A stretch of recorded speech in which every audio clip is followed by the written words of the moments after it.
Between Egypt and Israel lies 10,000 square miles of some of the most treacherous terrain on the planet. Called the Sinai Peninsula, its searing heat and unfertile soil make it as inhospitable to habitation today as it was in biblical times. Yet for 40 years, a tribe of former slaves to the Pharaoh struggled against these hostile conditions in its quest to reach the Holy Land, a land promised the Israelites by their God.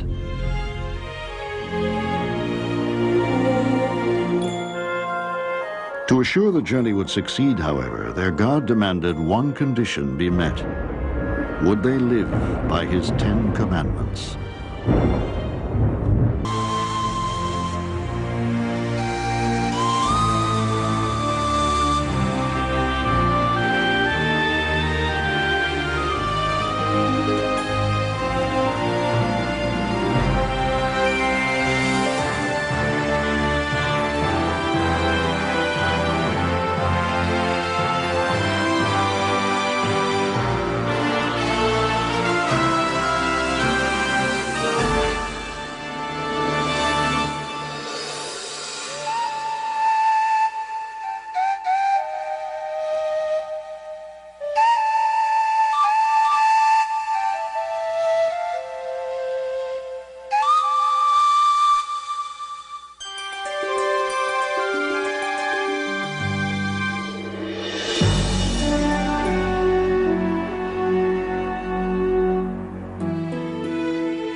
Now the Lord said to Abram, "Go from your country to the land that I will show you. I will make you a great nation, and I will bless you and make your name great." Genesis 12:1.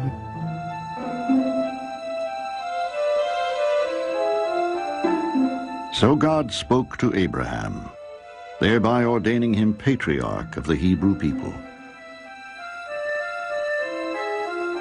According to scholars who have traced the genealogy and ages of all biblical figures, this historic moment would have taken place 2,000 years before the birth of Jesus.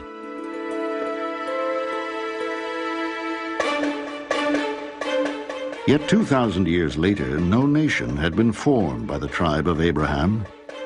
His descendants were now held in bondage in Egypt, a fact well documented in government records of the period. Had their God forsaken the Hebrews, or, as the faithful believed, was he awaiting another unique mortal who could carry out his will?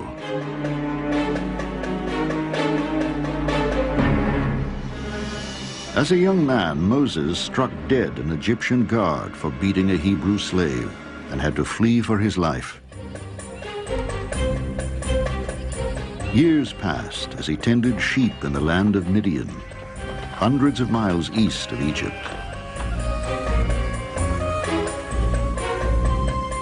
Then one day, he happened upon a bush that was afire, but strangely not consumed by it. It was at this moment, according to the scriptures, that God selected the successor to Abraham.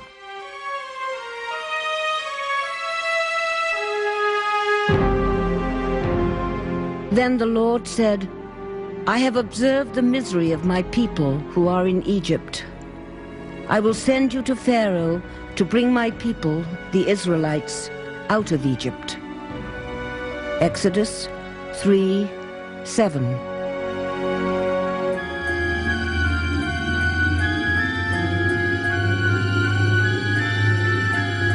With God's counsel and aid, 10 crippling plagues are brought upon the Egyptians.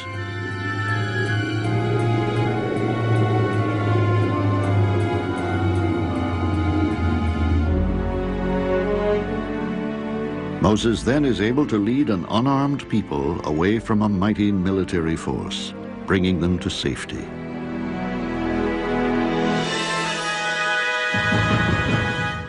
With the wondrous parting and closing of the Red Sea, their total freedom is assured.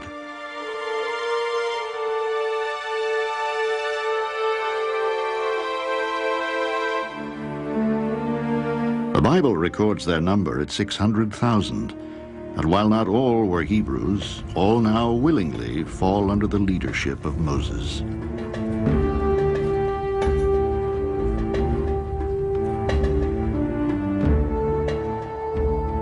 Having reached the mountains in the desolate Sinai where God first spoke to him, Moses is told what is expected of him now.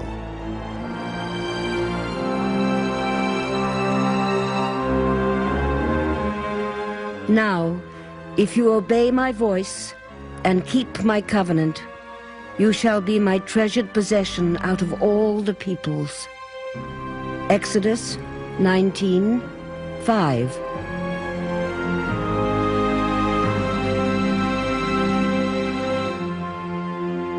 If Abraham was the patriarch, Moses has become the one to unite the people and bring them soon to the promised land. But how are we to regard this leading figure in the Bible? Was there a man of flesh and blood who presided over the astonishing Exodus and imminent drama at Sinai? I believe in a Moses who lived and did much of what the Bible says about Moses, but I don't believe the Bible is intended to be a textbook of history. Moses saw God face to face, and that means that of all the heroes in the Bible, there is something unique, unrepeatable, special about Moses. With a mixture of awe and dread, Moses and the Israelites await the words of God that will shape their destiny.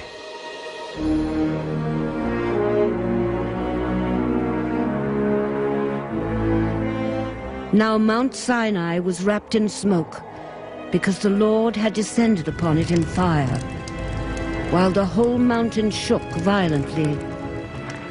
Moses would speak, and God would answer him in thunder. Exodus 19:18.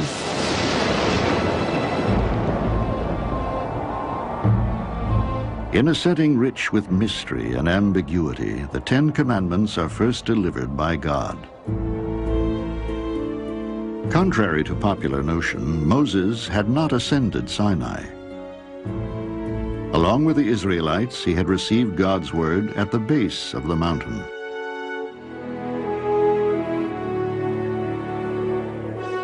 You shall have no other gods before me. You shall not make for yourself an idol, bow down or worship them. You shall not make wrongful use of the name of the Lord your God. Remember the Sabbath day and keep it holy. Honor thy father and mother.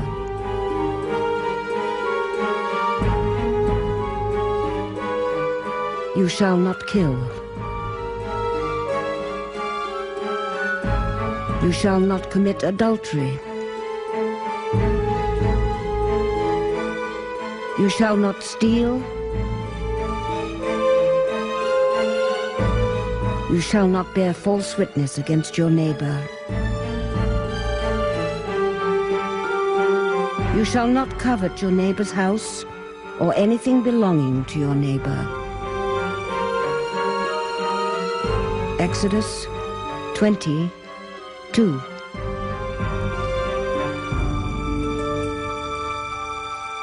These were and are the Ten Commandments. When God came to little Israel, so recently enslaved, having nothing, they said, yes, we will take this law code. Yes, we will take this Torah, and that will be the heart of who we are.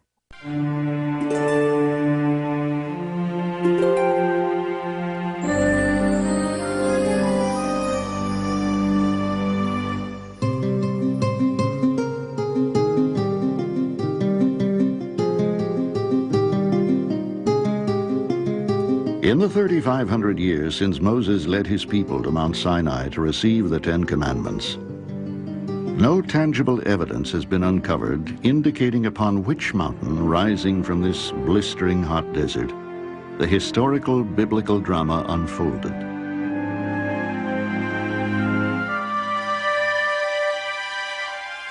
Yet 300 years after the time of Jesus, Emperor Constantine was convinced that this forbidding site, known to nomads as Jebel Musa, the Mountain of Moses, was the holy place, and ordered a monastery built here to commemorate the event.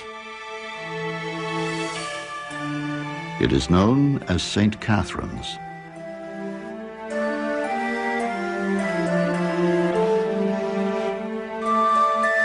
On the summit above it stands a small church where some believe the commandments were given to Moses.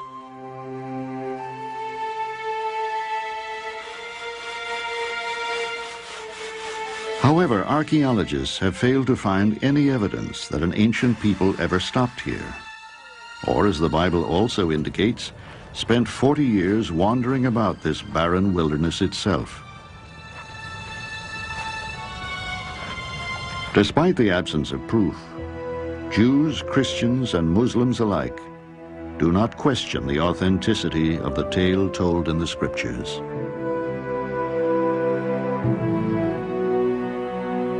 If something didn't happen on Sinai to the children of Israel, they would have had to make up a story that it had. This is such a turning point in the people's life, to go from being slaves to being the recipients of redemption and the law. This is a primary moment in Israel's self-understanding.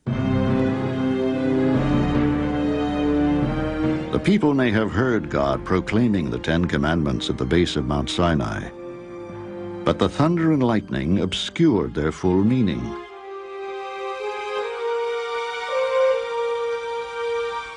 God then orders Moses to the mountaintop to receive the law again, in writing.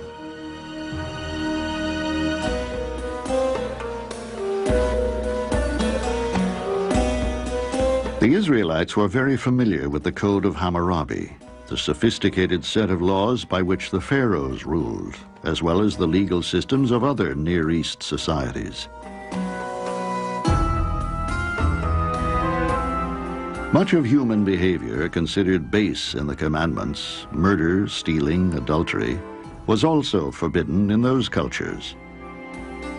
But the resemblance ended there. For the first three commandments were emphatic in declaring how the Hebrew God was different from all other gods known in the Near East. There could be no sun god, no rain god, no god of war. Only one invisible God, who humans must never attempt to represent in the form of idols or speak of irreverently. Part of what's going on in the Ten Commandments is they're making the point, we are not the Egyptians. Part of what it's saying is you won't be like those people who enslaved you and who were so committed to their monumental architecture, they didn't care how many of your people died making the monumental architecture. While Christians and Muslims later adopted the full spirit of the Ten Commandments, the second commandment, which prohibits making a likeness of God, wasn't taken literally by Christians. Masterpieces of church art boldly present God in Bible stories. Had a major commandment been broken, how is this interpretation of a sacred law explained? There's a different dynamic at work in the Christian community from the beginning because of the whole doctrine of the incarnation. If God has become flesh in the person of Jesus, then the human body becomes an image of God, which after all is the biblical tradition. We are created in God's image. But as soon as, Jesus called God Father in his own prayer. If God is addressed as Father, then one could begin to portray God in paternal human imagery.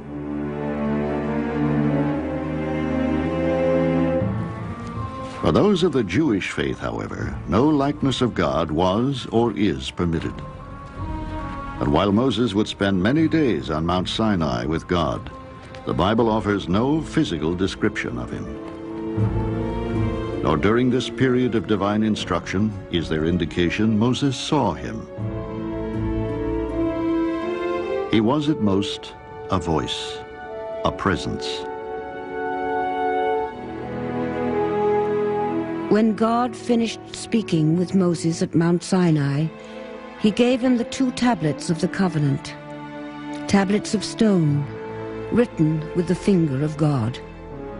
Exodus 31:18.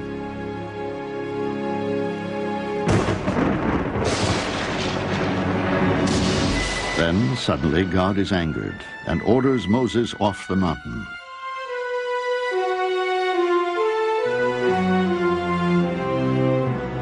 God has just seen that the Israelites below have built a false idol, a golden calf, and are worshiping it.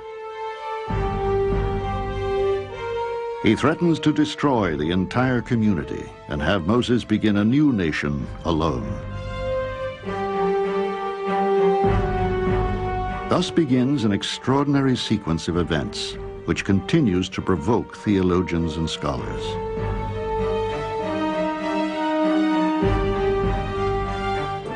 First, Moses pleads with God to revoke his catastrophic plan. And surprisingly, God accedes to Moses' wish.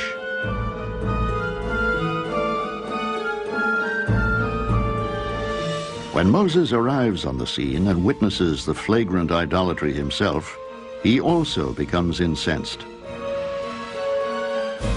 In his rage, he smashes the holy tablets. He sees broken commandments, as it were. And what does he do? He breaks the tablets on which the commandments are written.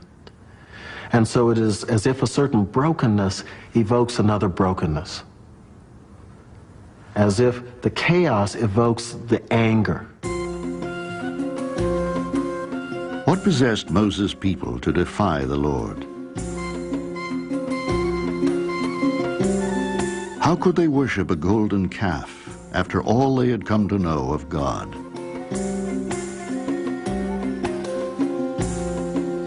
The golden calf was not a substitute for God. It was a substitute for Moses. Because as long as Moses was there as the visible symbol of the God of Israel, they were fine. The great sin was that God was trying to teach the Israelites that the greatest reality is that which you cannot see. And they hadn't learned that lesson yet. But for the sin of idolatry, Moses orders the righteous to take the sword to every brother, friend, or neighbor who defied the second commandment.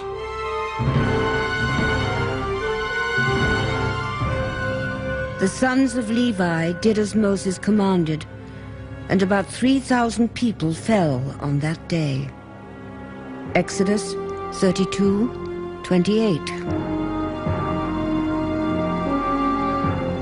The fourth commandment, thou shalt not kill, already given to Moses twice, seems to have been totally disregarded. How could this terrible act be reconciled with the law? For that beginning community, bad religion was seen as contagious. Think of it as a bad infection. When the Levites kill those persons, their task is to cut out the infected portion, and in doing so, get back to the true religion. The correct translation of the commandment is not thou shalt not kill, but thou shalt not murder. The Bible clearly believes that in certain circumstances, killing is justified. But the violence at Sinai is an exceptional episode in the Hebrew Testament. Never again would brother kill brother on this scale.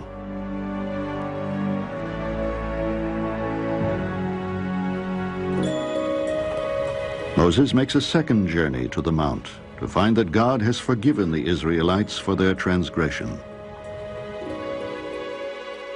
He gives Moses a new set of tablets and bids him to lead his people on. His face aglow, Moses returns for the final time from his theophany, the term which describes a mortal's encounter with the divinity. The tablets are to be kept in a special ark beneath the tabernacle. Both will be borne by the Israelites on the danger-filled journey ahead.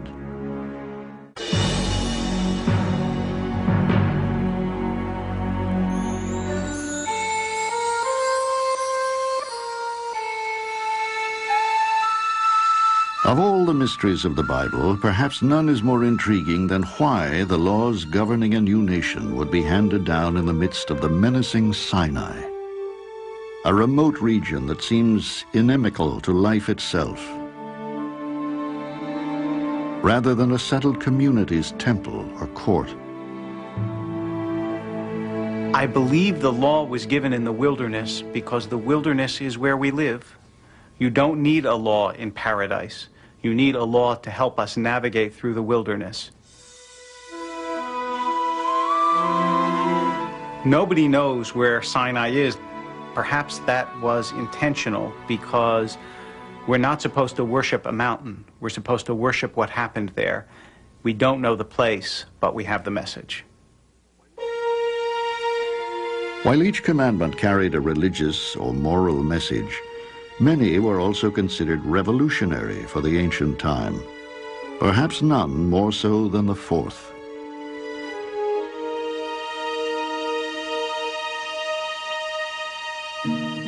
Remember the Sabbath day and keep it holy. You shall not do any work, you, your son or your daughter, your male or female slave, or the alien resident in your towns. Exodus 28.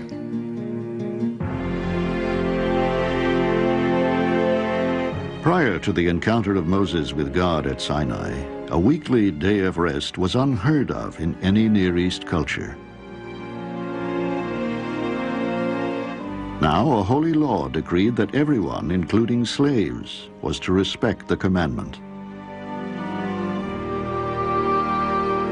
The Ten Commandments also recognized the tradition that permitted Hebrews to own slaves themselves. When we talk about Hebrews as slaves to Hebrews, more typically, we're talking about debt slavery. If you fall into debt, a way to take care of your debt is debt slavery. So first we have to remember this is not the kidnapping of persons from one continent to be slaves in a different continent. In Mesopotamia, you hurt or injured a slave, you would pay damages to their master. In Israel, if you harm a slave, the slave goes free. The Ten Commandments are special because these are the laws given to the first slaves in history who ever had a successful slave rebellion. This is the vision of a liberated community. This is hope we're being shown here in the form of laws. Another humane commandment, the fifth, also has resonated through time with universal impact. According to many theologians, it can be the most demanding of the 10. In the Talmud, one of the rabbis asks his students if he knows which is the hardest commandment. And when they say we don't know, he says the hardest commandment is this: honor your father and mother. It means you must give them a sense that they are the reason why you exist in the world, and you have to give them everything that you can without violating your own sense of priorities and integrity. And that is a very difficult balance that we're still looking for in all of our lives. We know that in some tribal settings, they simply abandon their old people as they move on. Not so in Israel. This doesn't just mean be nice to them. It means take care of them when they're old. You don't have the right to abandon them.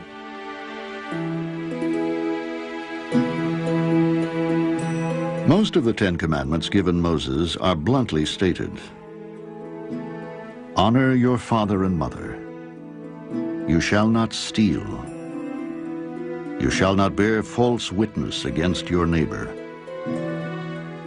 With few words, they clearly express behavior required for the survival of any ethical society, then or today.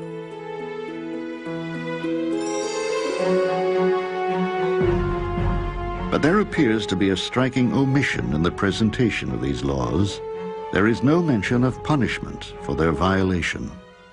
Has the Hebrew God left this an open issue?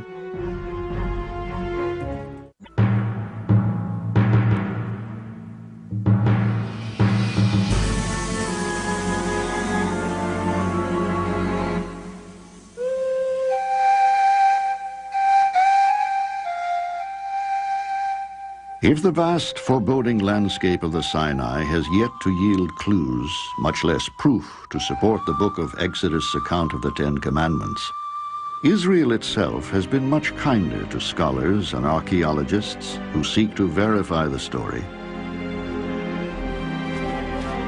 The story on which both a religion and a nation base their identity. Nearly a century ago, an ancient document found its way into the hands of a biblical expert.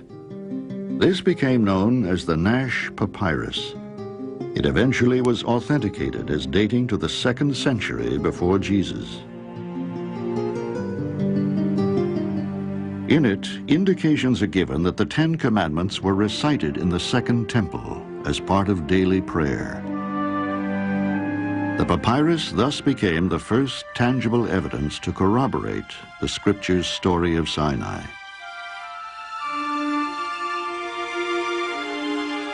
While it doesn't prove the ritual had been practiced for 1,000 years prior to the 2nd century, when the commandments were first given, it does suggest that the legacy of Moses had uncommon staying power and impact.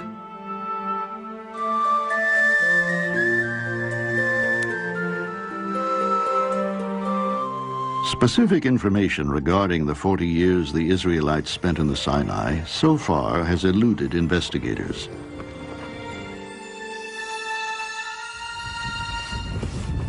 However, substantial knowledge of both urban and nomadic cultures of 3,500 years ago has aided insight into the meaning of and the reasons for the Ten Commandments themselves.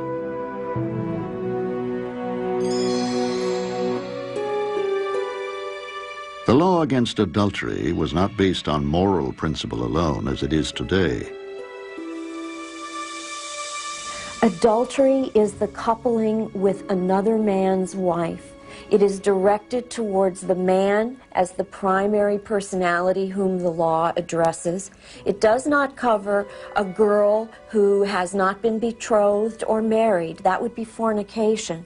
But adultery needs to be understood in the context of property law. Another man's wife is legally his property, and you may not take it against his will. Bearing false witness against one's neighbor. Why was this considered among the 10 most serious offenses? I understand bearing false witness as bringing a charge against another that is untrue. Human relations were not secured if a person's word was not his bond. There's this whole understanding of the word in the Israelite tradition. You know, when a person spoke his word in a sense embodied his personality, and it couldn't be recalled. You shall not covet your neighbor's house or anything belonging to your neighbor. Exodus 20:17.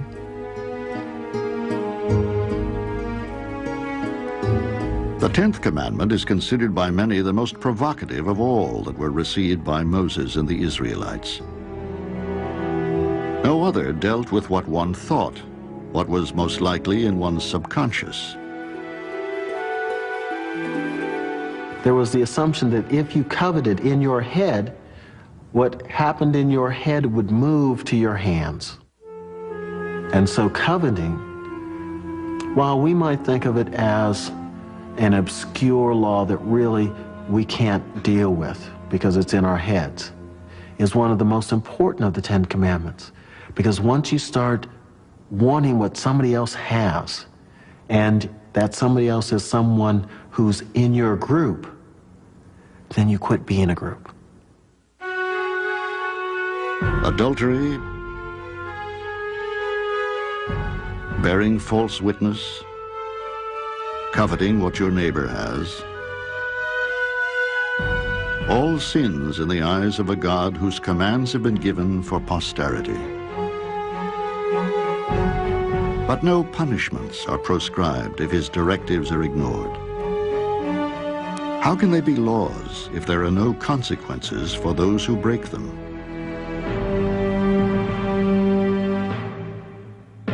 Certainly, other books of the Hebrew Bible list hundreds of punishments for hundreds of crimes. Sacrilegious or antisocial behavior, from improper rituals to incest, is condemned, calling forth punishments ranging from fines to stoning to death.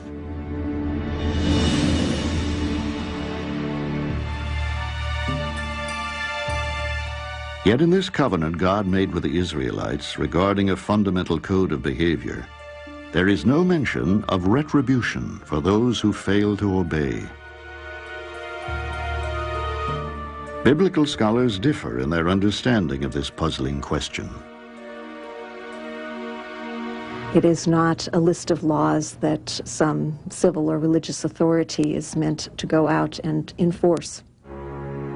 When one violates God's will, as expressed in the commands, it is a violation of the relationship. Just as when we hurt someone whom we love, our response of disappointment in ourselves and pain at the hurt we have caused, guilt and shame are appropriate responses. These are laws before Freud. The ancient Israelites did not keep these laws for fear of guilt. They kept these laws for fear of loss of identity. If you broke the law, you didn't feel guilty, they put you outside the group. Are you part of the chosen people, or are you outside?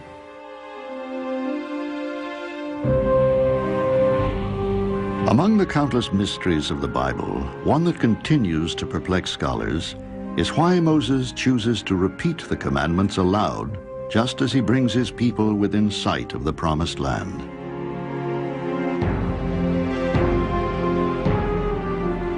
Remember that you were a slave in the land of Egypt, and the Lord your God brought you from there with a mighty hand. Deuteronomy 5:15.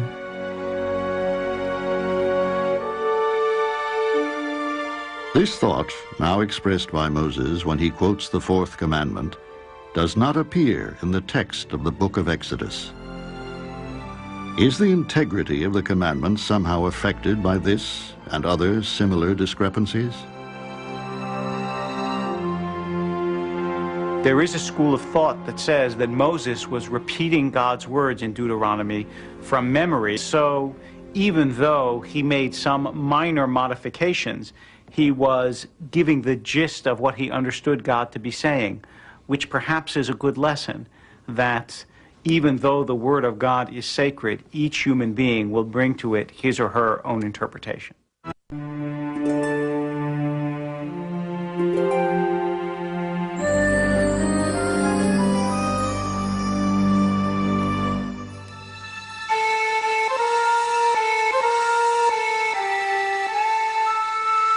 The vast Sinai Peninsula appears as uninviting today as it surely was to the masses who followed Moses across it those thousands of years ago.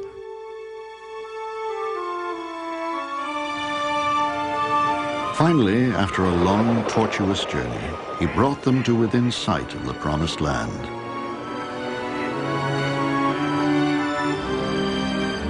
The Lord said to him, "This is the land I swore to Abraham, to Isaac, and to Jacob, saying, I will give it to your descendants. I have let you see it with your eyes, but you shall not cross over there." Deuteronomy 34:4.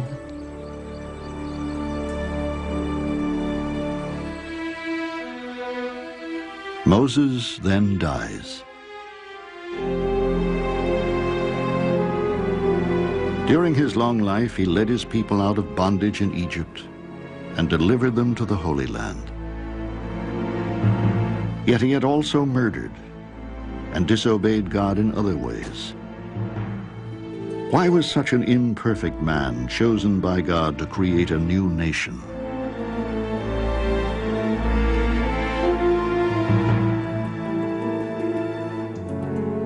There is no flawless hero in the Hebrew Bible. But by giving us a full picture of Moses, even when Moses stumbles, it enables us both to understand what it is to be a hero and perhaps to push ourselves a little further, to aspire a little higher because we have this image of Moses.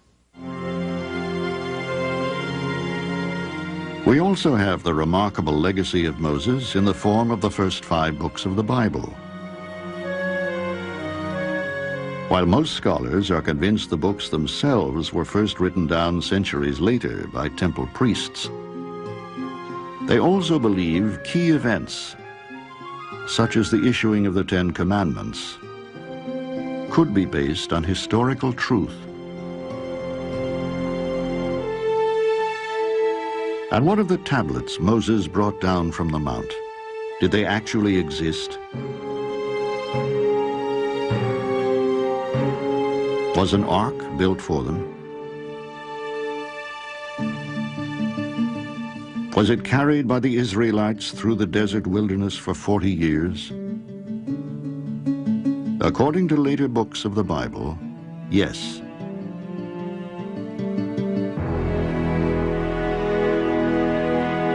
King Solomon and all the congregation of Israel who had assembled before him were with him before the ark. Then the priest brought the Ark of the Covenant to its place in the inner sanctuary of the house, in the most holy place.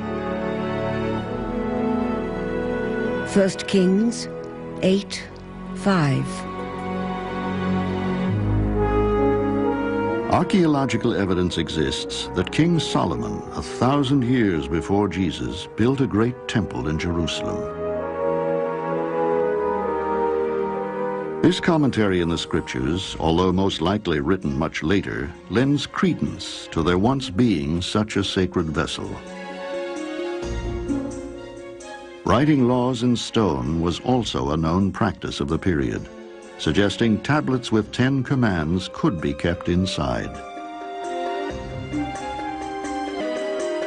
But long ago, the ark mysteriously disappeared, or perhaps it was destroyed along with the first temple by the Babylonians in 586 before the Common Era.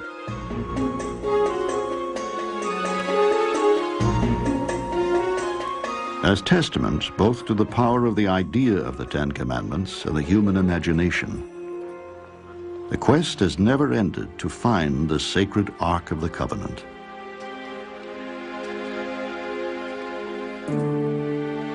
If it were found, however, would it alter the meaning of the 10 Commandments themselves?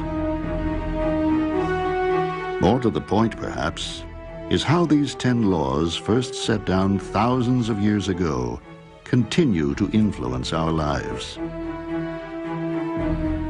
For me personally, the 10 Commandments are 10 expressions of principles that organize my life. When I break these principles, part of my person dies. At this time in the late 20th century, in North America, we're asking, how can we be a people? part of our civility means returning to the principles of the Ten Commandments. When I was a young child, I memorized the Ten Commandments. I even had a bracelet with them written on it. I came to understand that Jesus' teaching about the two greatest commandments, the command to love God and to love one's neighbor, are a summary of the Ten Commandments. For me, the Ten Commandments are the bedrock of our moral tradition. But as the foundation stone of an ethical vision and of a moral life, the Ten Commandments are irreplaceable. To me, the Ten Commandments are both a constraint and a liberation. They're things that I can't do, but I understand that you can't paint a picture unless you have a frame. And the Ten Commandments are the frame. They are the limits within which I seek to create out of my life a work of art. It may seem nothing short of miraculous that 10 laws, first proposed in a spiritual setting millennia ago, came to define religious and social behavior for the entire Western world.